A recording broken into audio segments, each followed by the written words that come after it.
नमस्ते बच्चों, कैसे हैं आप सब। आई होप कि सब ठीक होंगे और अपनी तैयारी को अच्छे से कर रहे होंगे। तो आज हम देखने वाले हैं आचार्य रामचंद्र शुक्ल का जीवन परिचय, जो कि बहुत ही आसान है। आप इसको कम से कम समय में याद कर लेंगे। ये आपके लिए, आपके बोर्ड एग्जाम के लिए बहुत ही महत्वपूर्ण है। चाहे आप 10th में हो, चाहे आप 12th में हो, दोनों में पूछे जाने वाला प्रश्न है। अगर आप ध्यान से पढ़ोगे तो आप इसको 1 ही मिनट में याद कर लोगे ओनली। अगर आप मेरे बताए अनुसार लिखेंगे तो आपको पूरे के पूरे मार्क्स मिलेंगे। अगर आपको वीडियो अच्छी लगे तो वीडियो को लाइक करें, चैनल को सब्सक्राइब कर दो और बेल आइकन जरूर प्रेस कर दे, ताकि मेरी आने वाली हर वीडियो आपको जल्दी से जल्दी मिल जाए। तो हम वीडियो शुरू करते हैं टाइम वेस्ट ना करते हुए। तो हम देखने वाले हैं आचार्य रामचंद्र शुक्ल का जीवन परिचय। इनका नाम हो जाएगा आचार्य रामचंद्र शुक्ल। इनका जन्म हो जाएगा 1884 में हुआ था। इनका जन्म स्थान हो जाएगा अगोना, बस्ती, उत्तर प्रदेश। इनके पिता का नाम हो जाएगा चंद्रावली शुक्ल और इनकी माता का नाम हो जाएगा विभाषी।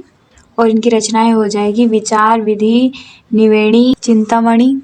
और इनकी मृत्यु का सन हो जाएगा 1941 ईस्वी में इनकी मृत्यु हो गई थी। आपको ये तो याद करना पड़ेगा बच्चों, और ये याद कर ले तो समझ जाएगा कि आपने पूरा जीवन परिचय याद कर लिया है। छोटा सा है, कुछ भी नहीं, सिंपल है, आसान और सरल से सरल है। अगर आपने ये याद कर लिया तो आप पूरा जीवन परिचय बना दोगे।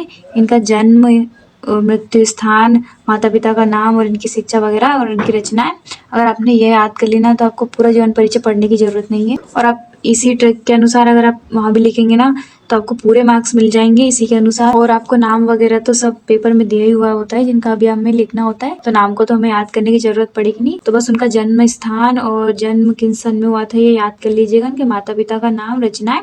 तो अब हम आगे देखने वाले हैं इनका जीवन परिचय। हिंदी के प्रमुख साहित्यकार व आलोचक आचार्य रामचंद्र शुक्ल का जन्म 1884 ईस्वी में बस्ती जिले के अगोमा नामक गांव में हुआ था। इनके पिता का नाम चंद्रावली शुक्ल था तथा माता का नाम विभाषी था। तो आपने जो ऊपर पढ़ा ना हेडिंग में, वही आप नीचे लिख दीजिएगा। जैसा कि उनकी माता का नाम, पिता का नाम, यही पूछा गया है, यही लिख दीजिएगा आप। इनकी प्रारंभिक शिक्षा हमीरपुर में हुई थी। हाई स्कूल की परीक्षा मिर्जापुर से उत्तीर्ण किए। गणित विषय में कमजोर होने के कारण इंटर की परीक्षा नहीं दे सके। कुछ दिनों तक नगरीय प्रचारिका सभा नामक पत्रिका का संपादन किए। श्वास का दौरा पड़ने के कारण सन 1941 में इनका निधन हो गया। तो इनकी शिक्षा हो जाएगी हमीरपुर में हुई थी और हाई स्कूल से परीक्षा मिर्जापुर से उत्तीर्ण की थी इन्हें, और गणित विषय में कमजोर थे, इस कारण इन्हें इंटर की परीक्षा में नहीं बैठ पाए थे, ये कहने का इनका अर्थ है। और फिर ये नगरीय प्रचारिका सभा नामक पत्रिका का संपादक किया इन्होंने, और फिर इनका सांस फूलने के कारण इनकी मृत्यु हो गई थी सन 1941 में। आपकी इसमें मेन चीजें जो मेन चीजें हैं इनकी, जो के ऊपर पॉइंट बना के हम लिखेंगे, वही मेन है। अगर आपने ये याद कर लिया तो आपको समझ लीजिएगा जीवन परिचय याद हो चुका है। तो आपको यही यहाँ लिख के आना है बस, और कुछ भी नहीं है, छोटा सा है, 4-5 लाइनें हैं जो कि आसानी से आप याद कर ही लोगे, और आप इसे बड़ी आसानी से याद कर लोगे। अगर आप ये याद कर लिया तो आप पूरा जीवन परिचय बना के आ जाओगे। एक टॉपर भी ऐसे ही लिखते हैं जिससे कि उनको पूरे मार्क्स मिलते हैं, उनका एक भी नंबर नहीं काटा जाता है। आप ऐसे लिखोगे तो आपको भी पूरे नंबर मिलेंगे। तो हम देखते हैं इनकी प्रमुख रचनाएं। रामचंद्र शुक्ल की प्रमुख रचनाएं लक्ष्मीमानसा, त्रिवेणी, चिंतामणि और सूरदास। तो ये हो जाएगी इनकी प्रमुख रचनाएं। अगर आपको और भी कोई सी याद हो तो आप उसमें ऐड कर सकते हैं, अपने मन से लिख सकते हैं। तो ये था आचार्य रामचंद्र शुक्ल का जीवन परिचय, जो कि आसान था, सिंपल था, छोटा सा था। आई होप कि आपको समझ आ गया होगा।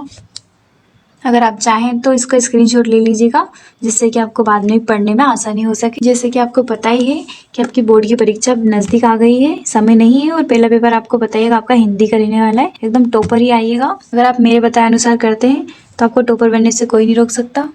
अगर आप मेरी ये ट्रिक लगा के आते हैं तो आपको पूरे के पूरे नंबर मिल जाएंगे इसमें। अगर आपको किसी और पे भी वीडियो चाहिए तो मुझे कमेंट में बता दीजिएगा, मैं बनाने की ज़रूर कोशिश करूँगी। और आपको एक बार फिर कहना चाहूँगी, बस आपको याद करने की ज़रूरत है। तो सिर्फ ये ऊपर की अपन ने हेडिंग याद कर ली ना, ये 4-5 पॉइंट, तो आपको पूरा जीवन परिचय आसानी से याद हो जाएगा। तो मैं आपको आज एक बात कहना चाहूँगी, कुछ पाने के लिए कुछ खोना नहीं, बस कुछ करना पड़ता है। बस आप मेहनत करते रहिए, सफलता आप ही के हाथ में है। और आई होप कि आपको मेरा वीडियो पसंद आया हो, अच्छा लगा हो तो लाइक करें, वीडियो को शेयर करें, चैनल को सब्सक्राइब कर ले। मिलते हैं अब हम नेक्स्ट वीडियो में, तब तक के लिए बाय बाय।